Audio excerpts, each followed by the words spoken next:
bienvenidos a un episodio más de Irreverente. Conmigo el día de hoy un gran amigo, José Dantes.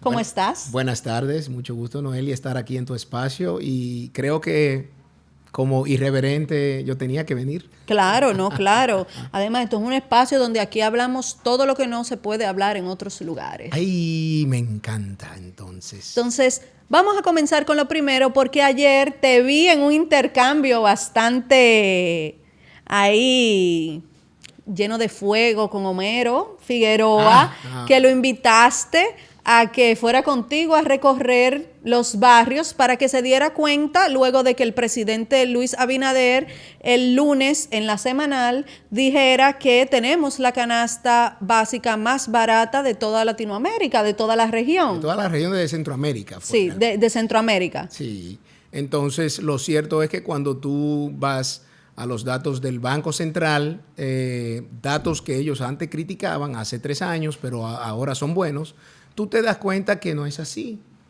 que es falso, que realmente la canasta básica familiar nuestra está muy por encima, que el alto índice de precios en nuestro país es prácticamente el tercero más alto de la región. Claro, y más Entonces, si lo comparamos con los sueldos. Además, o sea, el sueldo mínimo no cubre ni siquiera el 48% de la canasta básica familiar.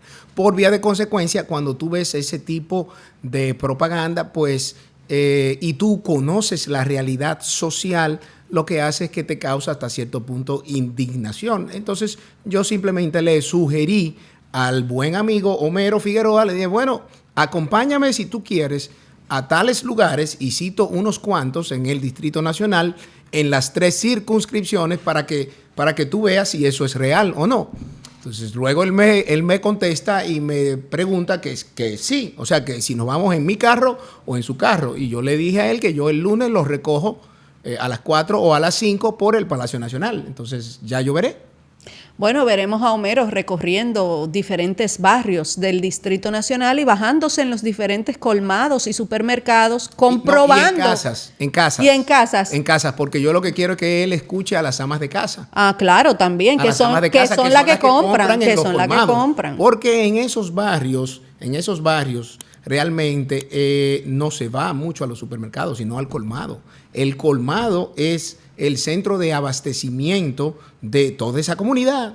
No es que te van a un supermercado nacional, ni a un supermercado tienen como unos mercaditos, como pequeñitos en las comunidades también. Etcétera, pero no un supermercado, por ejemplo, de esto que nosotros vemos por aquí. Entonces, lo cierto es que la realidad social es diametralmente distinta a lo que este gobierno quiere vender, quiere propagandear todas las semanas. Claro, otra de las preguntas que tengo es que no puedo dejar pasar es el tema de la alianza. Alianza PLD-FUPU, sabemos. Y partido, y el PRD. Bueno, y el PRD también, sí, pero claro. Tú sabes que esos partidos no tienen esa rencilla como el PLD y la Fuerza del Pueblo. Pero no hay rencilla ahora mismo. No, pero tú sabes que ustedes se tiran. No hubo un pasado en el que, bueno, hubo un pasado. Todavía se tiran.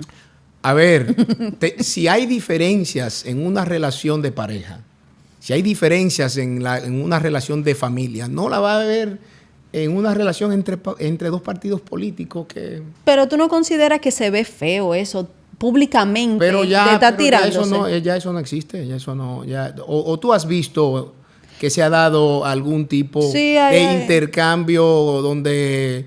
quizás se haya de los más activos de la red Twitter, que es o X, que es la más utilizada para temas políticos, se ven. Bueno, pero hay que ver si quienes hacen esos lo más ataques, activo. Lo que hacen esos ataques, si son realmente dirigentes, ¿no? Del nivel tal que toman decisiones. No, eso porque sí. Lo hay de todo. O sea, claro, pero en todos los partidos hay de todo. Tienen que dejarle los cabellos a su gente. Lo que pasa es que, dime tú, ¿cómo tú controlas a miles y miles de miembros en un partido? Porque en el mío también. Yo tengo muchísimos. O sea, en nuestro partido hay unos kamikaze que lo que viven es, ya tú sabes, discutiendo y peleando, etcétera, o defendiendo las posiciones. Pero lo cierto es que nosotros nos encontramos en un proceso de conversación que inició hace unos meses y que exitosamente hemos llegado a concertar una alianza que entendemos que va a ser muy productiva, porque vamos juntos en 86 alcaldías de 158. Muchísimo. Eso es más de un 50%.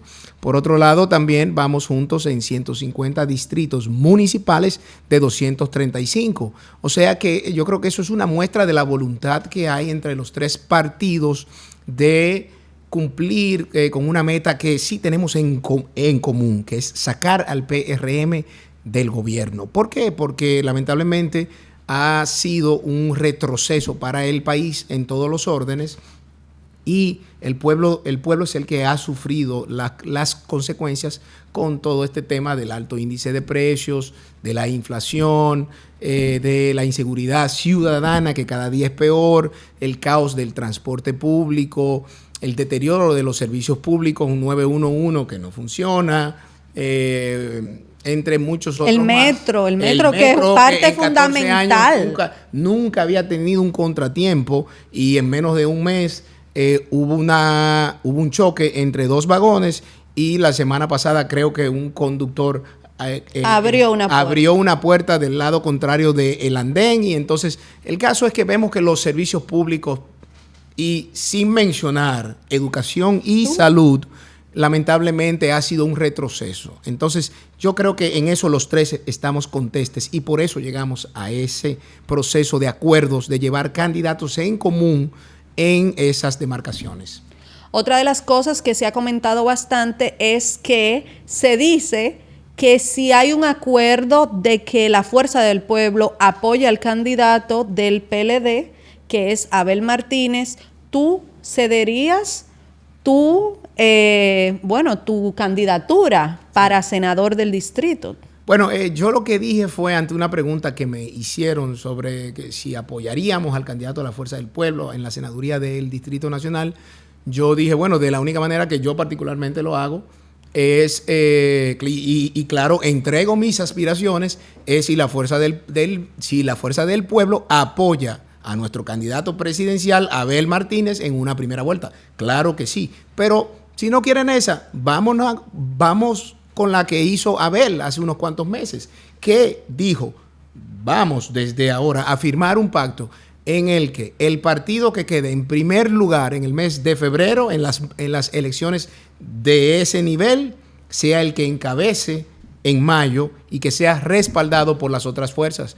Y nunca nos... Mira, yo realmente creo que esa es una buena solución, porque yo entiendo que en primera vuelta la oposición debe de ir aliada, no debe de ir separada y esperar una segunda vuelta para que entonces haga una alianza presidencial. Bueno, en el caso nuestro, la candidatura presidencial es innegociable para una primera vuelta. En el caso nuestro, ahí no hay ninguna discusión. Abel Martínez, nuestro candidato presidencial, estará en la boleta del PLD y otros partidos probablemente en el mes de mayo. Todo el que se quiera sumar es más que bienvenido. Abel es el candidato más joven de los tres, es el que ha tenido experiencia de Estado antes de ser presidente, y yo creo que la República Dominicana lo que quiere es un gerente que resuelva. Eso es. Claro, es un gerente que resuelva. Realmente estamos cansados de la ineptitud. O de la intelectualidad que se queda por allá arriba, ¿no? Sí, porque... Y que no aterriza tampoco. Lo que pasa es que hay mucha gente que... No, porque los ministros de ahora están muy bien preparados. Mira su currículum, sí, pero ¿qué yo hago con una persona que esté bien preparada y no sepa delegar y no sepa hacer nada? Y que no me resuelva. Tú puedes tener toda la formación que tú quieras, y si en la práctica tú no aplicas y eres eficiente, eso no es más que una acrobacia del pensamiento. Entonces yo realmente creo que estamos claros que a esta gente hay que sacarlas. Hay que sacarlas por el bien del pueblo dominicano para reencauzar este país por los senderos de progreso, de bienestar y de justicia social. Otra de las cosas que, bueno, Vinicito, que como saben todos, todo el mundo conoce a Vinicito y todo el mundo sabe que su ataque hacia Leonel Fernández ha sido muy arduo en estos días. O sea, está enemigo, pero full de Leonel Fernández. ¿Por qué? Yo sí no sé. Le voy a preguntar, le voy a preguntar, lo vamos a invitar y le vamos a preguntar. ¿Será por el tema de la frontera o qué? ¿Qué fue lo que pasó? Según yo tengo entendido que ha sido todo por el pacto con el PLD. Porque, ¿sí? Sí, porque sabemos que Vinicito es uno de los que más atacó y denunció la corrupción del gobierno de Danilo Medina. Entiendo que por ahí es que va la cosa, hasta donde yo sé. No sé si hay algo más profundo. Ya. No. Tenemos que preguntarle, lo vamos a invitar para preguntarle. Pero una de las cosas que vi a Vinicito esta misma semana decir es que se está hablando de una alianza Abel presidente y Omar el Gatito Fernández como vicepresidente. ¿Es cierto eso? La primera vez que lo oigo realmente, ahora que tú lo estás comentando. O sea, que eso es falso. Totalmente falso. Eso es algo que quizás, yo no sé. Vinicito es una persona que se ha caracterizado por dar muchas primicias y tener datos y cuando se contrastan con la realidad de los hechos, realmente no hay una concordancia, ¿no?, con sus primicias. O sea, tú estás diciendo que Vinicito es hablador. No, yo no estoy diciendo jamás eso, sino que aparentemente las fuentes que él tiene, lo más probable es que no le informan de forma muy correcta, vamos a decir. Otra de las cosas que te tengo que preguntar es que, obviamente, como estás de candidato a senador por el Distrito Nacional, ¿cómo evalúas tú la gestión de Farideh Raful como senadora en este periodo? Mira, yo creo que me identifico con los electores del Distrito Nacional en el sentido de que ella ha sido una gran decepción, porque ella prometió una serie de cosas, era una ardua crítica de los préstamos internacionales y ha pasado a ser la principal promotora hasta tal punto que en 3 años lleva más préstamos que los 8 años del expresidente Medina, con una diferencia. Además, los préstamos de los 8 años están ahí, están en las aulas, en las estancias infantiles, en los teleféricos, están en Punta Catalina, entre muchas otras obras, ¿no? Yo quisiera saber dónde están los más de 23 mil millones de dólares que han tomado en 3 años este gobierno, porque yo no los veo. Yo tampoco. Entonces, cuando hablan de... No, porque el y todo ese tema del COVID, cuando vamos a los datos del Banco Central y tú sumas el dinero que se gastó para enfrentar el COVID y para subsidiar los programas los programas sociales vinculados al COVID, como fase 1, fase 2, quédate en casa para ti, esos 2 renglones juntos no llegan a 3 mil millones de dólares. Entonces, ¿dónde están los otros 19 mil? Y yo también quiero preguntarle a Gloria Reyes dónde están también las auditorías de los bonos que ha dado Supérate, porque todavía estamos esperando las auditorías de los primeros bonos que ella dio, que nadie recibió y que todo el mundo se quejó que no recibía. Y no ese es un programa social. No se sabe qué ha pasado. Ese es un programa. De los muchos. Ese es un programa social de los muchos, sí. Que igual que el metro, en 14 años nunca dio ningún problema. Incluso, entonces, la señora que trabaja en mi casa me dice que antes, cuando tenían la tarjeta Solidaridad, se hacían charlas, le enseñaban muchísimas cosas. Claro, porque y que luego de que entró este gobierno, jamás se ha visto una charla e incluso le quitan los pagos por servicio. O sea, ella tenía el bono luz, sí, bono gas y ya no lo tiene. Así es. Este mes no le depositaron nada y ella el viernes va a ir a reclamar eso. Sí, lo que ocurre es que esto, bueno, como han prometido, siguen aún en campaña, siguen prometiendo y no cumplen. Habían dicho que la duplicarían. Ahora, ¿qué ocurre? Lo que ellos duplicaron fue el subsidio base, pero no realmente el monto total, porque hay un subsidio base que creo que era como de 700 pesos, algo así, pero a ese subsidio se le agregaba lo que tú dices, una partida como bono luz, una partida como bono gas, una partida por cada hijo que fuera a la escuela pública. Entonces, eso te hacía un total entre 5 a 7 mil pesos mensuales. Entonces, cuando el PRM y su presidente, Luis Abinader, que siempre lo quieren chancear, él es bueno, él tiene buenas intenciones. No, embute. Ay, no, yo creo que Luis Abinader confía demasiado. Hay una parte que no se puede excusar, pero hay otra parte que creo que él ha delegado en personas que, como bien dijimos al principio, tenían un excelente currículum y no sirven para nada. Sí, pero tú eres responsable porque tú eres el que dirige la orquesta.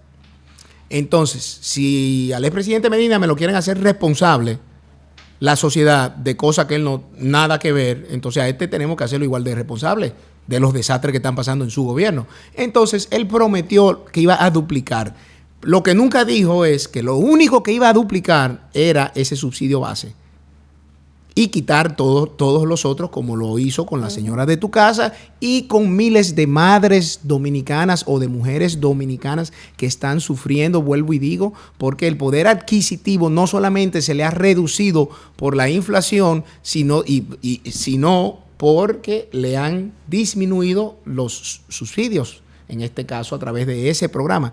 Entonces, a mí me parece que, por más que me hablen de las encuestas, yo no creo que el pueblo dominicano sea lo suficientemente masoquista, o no lo suficientemente masoquista, para premiar a su verdugo. O sea, al que le ha traído de vuelta los apagones, al que le ha duplicado la factura eléctrica, al que le destruyó el 911, al que ha caotizado aún más el transporte, al que ahora todo se maneja a través de fideicomiso, que es una privatización, lo pueden llamar como quieran. Y en este año, algo grave que hay en el presupuesto de 2024 es un préstamo de $500 millones para el monorriel de Santiago.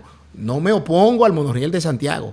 Ahora, lo que sí me opongo es que esos $500 millones que no pasan por el circuito presupuestario, pero salen del presupuesto nacional, lo maneje y lo gestione un fideicomiso. ¿Cómo evalúas tú la gestión del doctor Mario Lama en salud pública? Porque sabemos, yo he sido una de las que más ha criticado esa gestión, pero yo quiero saber tu opinión porque, por ejemplo, al PLD, y es algo que no lo reconocen, le tocó manejar la parte más crítica de aquel bicho que ya sabemos, que no podemos mencionar. Sí. Le tocó manejar esa parte crítica. Pero sin embargo, muchos de los préstamos se cogieron con la excusa que era para manejar esa situación. Pero vemos que cada día el sistema de salud se deteriora más y más, hasta el punto de que la semana pasada aparecieron 6 cadáveres de neonatos y nadie sabe cómo pasó. Ya el gobierno le echó la culpa, el hospital le echó la culpa a la funeraria y la funeraria le echó la culpa al Zacatecas. Entonces no sabemos ni de quién es la culpa. El punto es que Grillo está preso y eso se quedó así. Mira, lo cierto es que lamentablemente la mortalidad infantil ha aumentado en los últimos 3 años. Hemos visto cómo varios escándalos en hospitales dan cuenta de muerte de niños recién nacidos, pero lo peor, bueno, yo creo que no hay nada peor que la muerte, pero encima de eso, la manipulación de los datos. O sea, agarrar y tú querer poner que eran menor de lo que realmente eran para justificar en cierto sentido de que por cualquier bacteria se hayan muerto. Para mí realmente eso es algo indignante y que tiene un aspecto, desde mi punto de vista como abogado, criminal. Entonces, estos tipos que se vendían como que tenían la solución para todo, han dado muestra de que no sirven para absolutamente nada. Y por eso es que digo que Luis Abinader no tiene buenas intenciones, porque por menos de eso, el expresidente Medina canceló a un ministro de Salud Pública que no tiene nada que ver con la gestión de los hospitales, sino que es el órgano rector de la política de salud, y por otro lado canceló al director del hospital porque se habían muerto, creo que 4 o 5 infantes en el 2017, yo creo que fue algo así. Pero por otro lado, y esto ya tiene que ver con el Ministerio de Salud Pública. ¿Tú has visto una campaña de prevención del dengue? El dengue está azotando en el país. Mi hijo pasó por dengue la semana pasada. Y ha causado muertes. Entonces, lo que yo me pregunto es, ¿dónde está la política de prevención? Ni siquiera De los 8,000 millones de pesos que Homero está gastando en propaganda. No, di la verdad. Homero lo está gastando en comprar bocina. ¿Por qué eso es lo que se está gastando? Bueno, lo que pasa es en que... eso. Y tanto que criticaron Sí. la publicidad gubernamental y este gobierno ha falsas. duplicado. ¿Sí te acuerdas? Claro, y este gobierno ha duplicado. Cuadruplicado.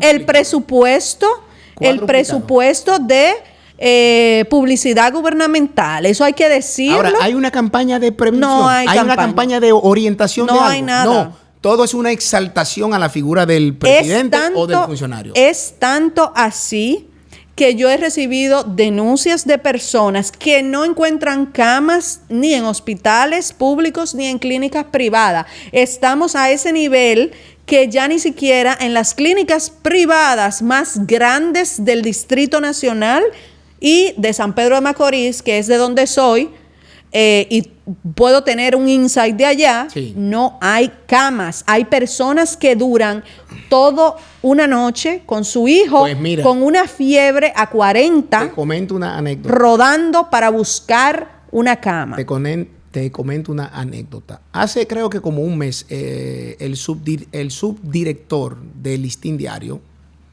puso un tuit donde él dijo que tenía más de 24 horas esperando una cama. Y yo lo comenté en un chat de unos buenos amigos en el que estoy, o de mucha gente que yo conozco. Los tigres. Sí, un chat ahí, yo sabemos. Un chat de un podcast. Esos son los chats donde le mandan. Un chat de un donde le un mandan, podcast. donde le mandan a las mujeres twerking a los tigres. No. Serio. No, un chat serio donde hay mucha gente buena, gente buena. Y hay muchos funcionarios de este, y me dio lástima realmente ver la negación. No, eso tiene que ser mentira, porque no es posible, porque esto, porque aquello. Porque, ojo, los funcionarios de este gobierno y los empleados de este gobierno, los seguidores de esta gestión, se caracterizan por dos cosas. Por el principio de, ¿cómo es? De el hombre adámico. Así es. Y el de la doctora. Y por la negación total. Son negacionistas. Entonces, por el principio del hombre adámico, porque todo lo que ha hecho este gobierno nunca lo había hecho nadie. No ha pasado nada. Antes de agosto del 20, el Estado social y democrático de nuestro país no existía. Ellos son los padres fundadores del Estado dominicano. No existía nada.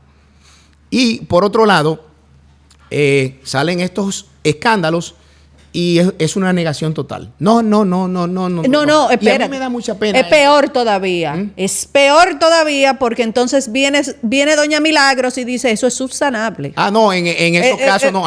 No. Es peor todavía. Es peor. Porque entonces, no es que no solamente lo niegan, exacto, es que es subsanable. Exactamente, también. Es que es subsanable. Entonces, yo me pregunto, realmente, y ahí vuelvo al presidente Luis Abinader, realmente, él tiene buenas intenciones. Señores, por Dios, no nos hagamos los tontos. Pero por otro lado, que ha querido agarrar ese tema como bandera para su campaña, la honestidad. ¿Es honesto de un presidente mentir tanto? Claro, salen de una vez, 2 o 3 gente. No, eso es que le dieron datos mal, que lo ponen a mentir, quizás que los funcionarios, que esto. Mire, mi hermano, usted es presidente. Y usted, si a usted lo pone a dar un dato que no es, cancele esa gente. Inmediatamente. Claro, ahí mismo, ahí mismo. Inmediatamente. Porque si no, tú eres el que quedas mal. Entonces, eso es algo que yo he criticado bastante de la gestión del presidente Abinader, y es que él, sabiendo las metidas de pata que han dado sus funcionarios, algunos, otros que van en contra de la soberanía del país, que se supone que es el país que él gobierna, ¿cómo carajos lo tiene ahí todavía? ¿Cuál es el motivo? ¿Cuál es el favor? ¿Qué es lo que les debe a esa gente? Entonces, vuelvo a la pregunta. ¿Tiene buenas intenciones? Entonces, discúlpame, para mí no tiene buenas intenciones alguien que ha desmontado la tanda de jornada extendida en educación. Para mí no tiene buenas intenciones alguien que está pasando lo que está pasando en los hospitales públicos, el incremento de la maternidad materna infantil y no toma decisiones. No puede tener buenas intenciones alguien que se despreocupa de todo de la carestía de la vida del pueblo, del día a día, de lo que está pasando, de los apagones, etcétera. No, aquí no hay nada. Aquí no hay Entonces, apagones. Buenas intenciones, my beep. Aquí no hay apagones.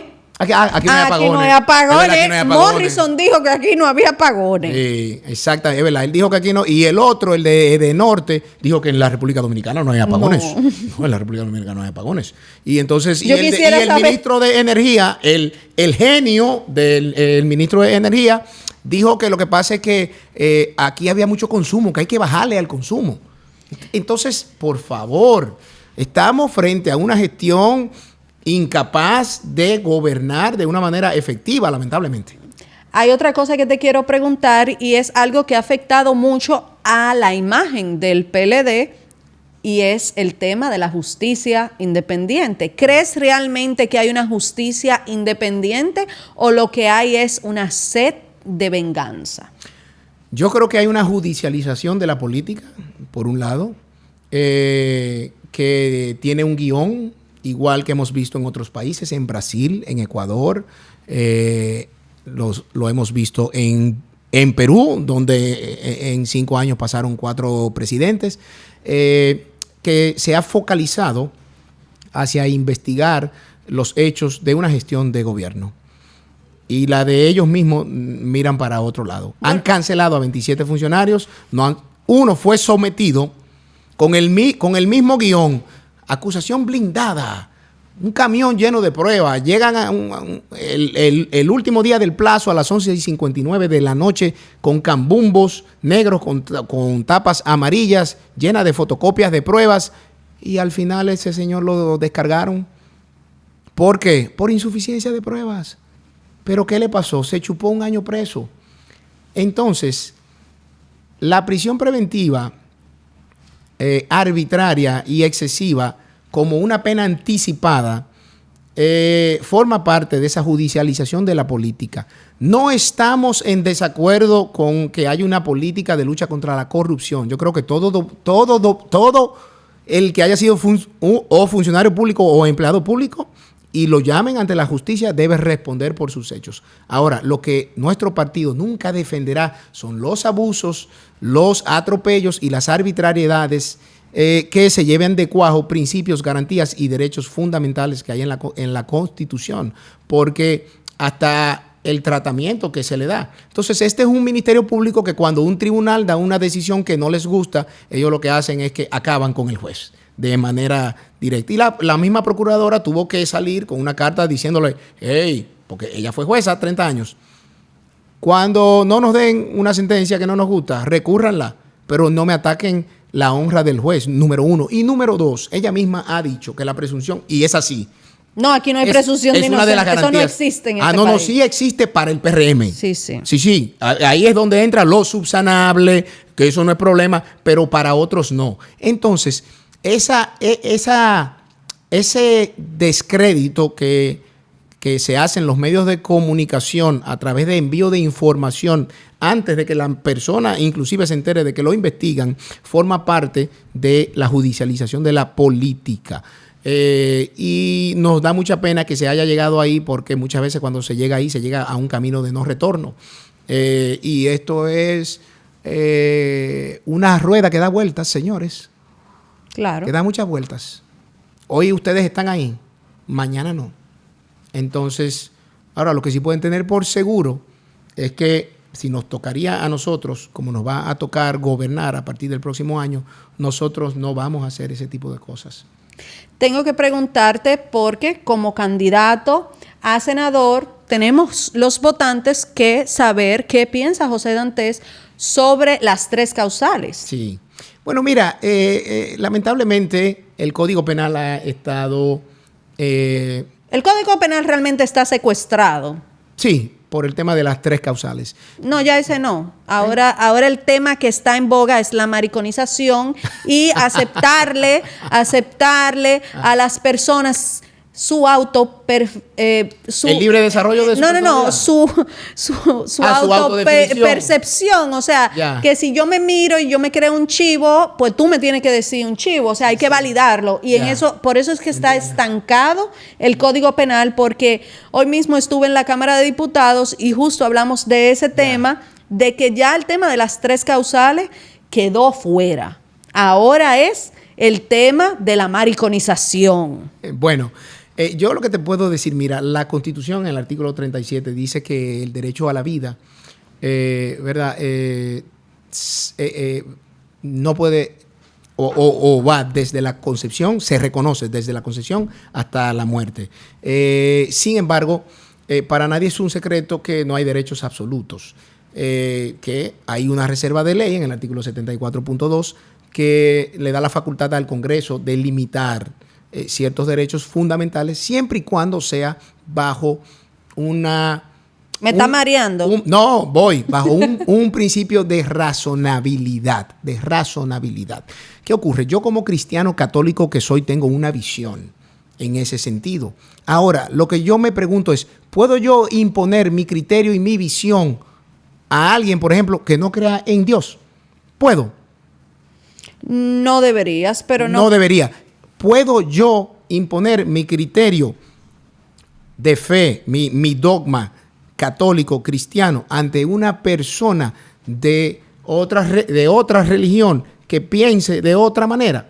Entonces, yo creo que ahí tenemos que hacer una ponderación, porque ¿qué ocurre? Está el derecho a la vida, pero también está... el derecho inherente a la vida. Y el derecho inherente a la dignidad humana, claro. que es, dice la Constitución en el artículo 7, que es el fundamento del Estado social y democrático de derecho. Entonces, yo creo que lamentablemente la interrupción del embarazo aquí se ha hecho siempre.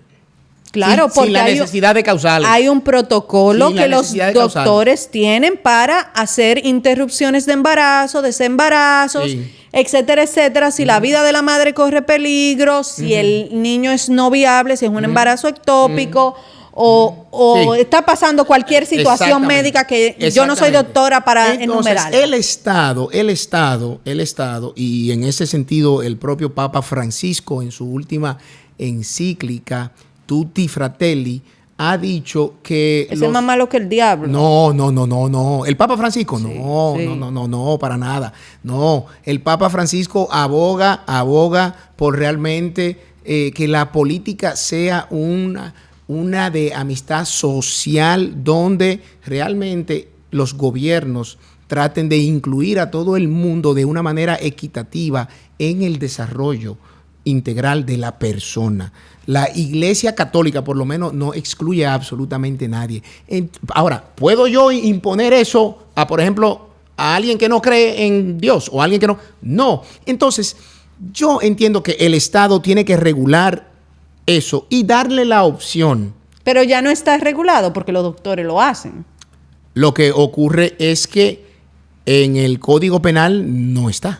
Pero está en los protocolos médicos. La primera y la segunda causal están ya en el protocolo médico. La única causal que queda suelta es la de violación. Sí, pero bueno, lo que pasa es que la han querido incluir en el Código Penal. Entonces, si ya está en los protocolos médicos, ¿por qué hay una oposición a que se incluya en el Código Penal? Porque en el Código Penal está en letras chiquitas, se oye muy bonito como ellos lo explican, pero en las letras chiquitas está, por ejemplo, que la madre es la que va a tomar la decisión, no el doctor. Porque en los procedimientos médicos es el doctor, porque él es el que sabe. Sí. Yo no sé. O sea, yo puedo ir a un doctor y me dicen una cosa y el doctor me puede decir, no, con eso usted se cura. Y yo puedo decir, no, yo no me lo voy a beber, yo no quiero. Lo que ocurre... Entonces, ahí es que viene el problema. Exacto. El darle ese derecho a una mujer a asesinar a su hijo en su vientre sin que el doctor lo consienta. Porque ahí es que viene y sin que el doctor lo autorice por un problema médico. Pero lo que ocurre es que en este caso las causales te dicen en cuáles casos se interrumpe. Y claro, no es por una condición médica, 2 de ellas. Claro, pero le dejan la opción a la madre, no al doctor. Pero, por ejemplo, te voy a poner un ejemplo. Si yo voy a hacerme la sonografía morfológica a los 4 meses y me dicen, su hijo viene con síndrome de Down, pero genéticamente, médicamente, el niño puede sobrevivir. Es compatible para la vida. Es compatible para la vida. En esa causal, por esa discapacidad, la madre podría tomar la decisión porque es lo que ha pasado en otros países. Pero aquí lo que se ha planteado es en los casos en que el feto, o sea, el bebé, el no nacido, su nacimiento sea incompatible con la vida. Claro, pero entonces, ya eso existe. Bueno, pero lo quieren incluir en el Código Penal porque actualmente está penalizado de una manera absoluta. No está penalizado. ¿Cuántas mujeres que han abortado tú conoces? No, yo no sé. Pero di la verdad, porque yo conozco personas que han abortado. Yo conozco. Ahora, mi pregunta es, si está penalizado, ¿por qué muchas de esas mujeres cuando van a las clínicas a hacerse los legrados luego de abortar en sus casas con pastillas? Porque obviamente cuando es un aborto realizado por un doctor escondido, no, porque te lo hizo un doctor, pero si tú abortas en tu casa, tú tienes que ir a hacerte un legrado. ¿Cuántas de esas mujeres que han ido a hacerse un legrado porque el doctor se da cuenta si fue espontáneo, natural, o si fue provocado? Entonces, ¿cuántas de esas mujeres tú conoces que están presas? ¿Cuántos doctores tú conoces que están presos que le han resuelto la vida a esas mujeres que se hacen un aborto? Ninguno. Sí. ¿A quién tú conoces que está preso? No, digo que sí, que estás en lo correcto. La pregunta sería, entonces, incluyendo las 3 causales, ¿eso motivaría a que hayan más abortos de los que se hace de una manera libre? Claro que sí, porque en todos los países, tú? Claro que sí, en todos los países donde se han aprobado las 3 causales ha subido la tasa de abortos. Porque ya tú les estás dando un poder a la mujer. Pero es que si lo hace de una manera clandestina, como tú me estás diciendo, entonces, ¿cómo nosotros sabemos que sube o que no sube? No es, si no hay, lo que pasa es que no es el mismo miedo, no es el mismo miedo que tiene una persona de decir, no, yo lo voy a hacer escondido, a que sea algo legal que pueda ir y hacerse con todos los protocolos médicos porque yo quiero hacérmelo. O sea, no sé si tú me entiendes. Sí, claro, te entiendo. Incluso el 98% de las mujeres a las que se le ha negado, en los países que no están aprobadas las 3 causales y se le ha negado hacerse el aborto. ¿Que son cuántos? 3, creo, 4 países en el mundo entero en el que estamos nosotros también. Que se le ha negado realizarle el aborto. Luego, al preguntarle a esas mujeres, el 98% de las mujeres dicen que la mejor decisión fue no a poder hacerse el aborto. Ya. O sea, que es una decisión de las mujeres. Háblame un poco de la ideología de género. ¿Ideología de género? Ideología de género, lo que está pasando. No estoy de acuerdo en lo absoluto con ese tema. Yo entiendo que a los niños hay que dejarlos ser niños. A ese tema del adoctrinamiento que se ha querido imponer como parte de una cultura foránea, además, las y les, y que tal y como tú lo comentabas, mira, tú eres niño, pero si tú te sientes ser otra cosa, a mí me parece que es uno de los crímenes de la modernidad. ¿Por qué? Porque tú estás manipulando la personalidad y la mente de alguien que no tiene la capacidad de discernir ni siquiera sobre lo que es bueno y sobre lo que es malo, mucho menos algo tan complejo como es, vamos a decir en este caso, ese desarrollo de la personalidad que toma lugar durante ciertos años de la vida, por lo que quien promueve ese tipo de cosas, para mí, es una persona que va en contra de lo que es el sano cuidado protección y crianza de la niñez y la adolescencia. No estoy de acuerdo en lo absoluto. Los niños, déjenmelo tranquilos siendo niños. Ellos cuando tengan edad de discernir, si ellos ya sienten realmente, no por adoctrinamiento ni por influencias, sino de una manera natural. Eso pienso yo. Eso es otra cosa. Eso es otra cosa. Ahora, y mucho menos que en las escuelas públicas, los libros de texto o en los colegios privados me quieran poner como normal algo que no lo es. No estoy de acuerdo con eso. Para nada. Que libros de texto me digan, tú me puedes hablar de una familia monoparental. Eso es normal. Una familia donde hay una madre soltera, donde hay un padre soltero. Eso está bien hasta ahí. Ahora, más de ahí no. Más de ahí no. Porque no existe familia donde no pueden procrear. Donde los dos... No es natural. Donde los dos... Claro que no es natural. No es natural. No es natural porque no se puede procrear. Por más que tú te operes, hombre, tú vas a ser hombre siempre. Por más que tú, mujer, te operes, tú vas a ser mujer siempre. Entonces, yo creo que eso es algo que biológicamente es una realidad. Entonces, que el hombre, o parte de nuestra generación humana, quiera desconocer, eso es algo que yo no apruebo en lo absoluto y estoy en contra totalmente. Te pregunto esto porque hace unas semanas la magistrada Miriam Germán hizo una norma. La Procuraduría realizó una norma pidiéndole a sus empleados que llamaran a los del colectivo LGTB como ellos quisieran ser llamados. O sea, que yo podía llegar vestida de mujer, pero si yo me identificara como género no binario, usted me tenía que decir ella.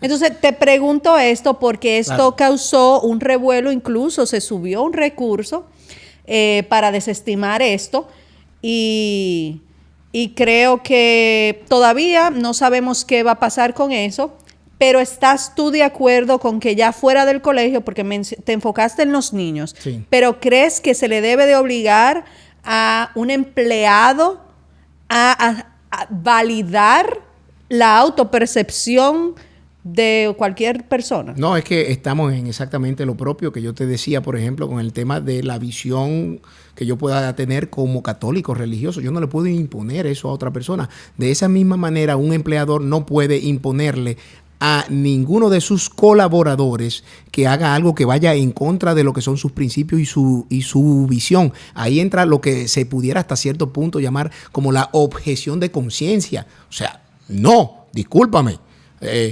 Tú eres hombre, pero tú te sientes que tú eres mujer. Y más, en una institución pública del Estado.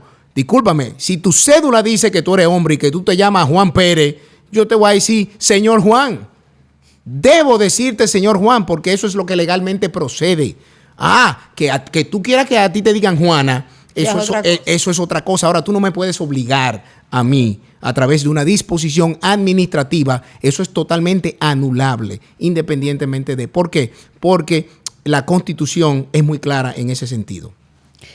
Bueno, ya hemos llegado al final, pero no te puedo dejar ir sin que tú le digas a los votantes qué ofrece José Dantes para la senaduría del Distrito Nacional. Bueno, a ti y a todos los votantes, los electores, los habitantes del Distrito Nacional, José Dantes les ofrece una representación efectiva, una representación que tome en cuenta sus sueños, sus anhelos, sus intereses, sus preocupaciones, porque los conozco. Soy de aquí del Distrito Nacional, he recorrido todas las circunscripciones escuchando cuáles son las problemáticas, porque yo creo que usted no puede representar a algo o a alguien que tú no conoces, que es lo que ha pasado en estos 3 años. Yo te propongo fiscalizar al gobierno central para garantizar que lo que se ha contemplado en el presupuesto nacional para el Distrito Nacional se cumpla real y efectivamente. Y voy a legislar, no solo para tratar de sacar los grandes proyectos, Código Penal, Civil, de familia, de procedimiento civil, sino leyes que impactan en tu vida diaria, que aunque no son leyes muy sonadas, pero tienen mucho que ver con el día a día de tu vida para tratar de facilitarte tu vida como ciudadano, no complicártela, que es lo que lamentablemente hemos hecho.